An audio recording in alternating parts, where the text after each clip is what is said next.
Yun, lumabas yung C422 error ng Samsung. Dito to sa City Hall ng Muntinlupa ginawa namin. Ayan na C422. Alamin natin kung anong sira. Pinapahulaan ko sa kasama ko, di niya titingnan ko kung sagot niya Ano ni Madam Oring. Ayan, C422 error. Ayan, initial check ko na. Ayan, may sagot na ako. Pero itong kasama ko, wala pang sagot eh.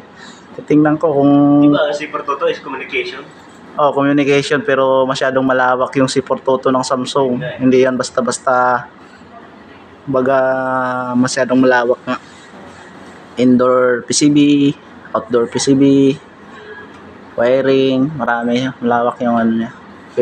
Pwedeng saklaw ng sira. Yan. Ang ginawa natin, C422 error. Yan, nilinisan natin. Tapos, yung Freon. Meron lang merong leak. Ayan. Tapos, sinayos din natin mga wiring. Temperature sa remote. Ayan, 14. Ayan, okay na yan.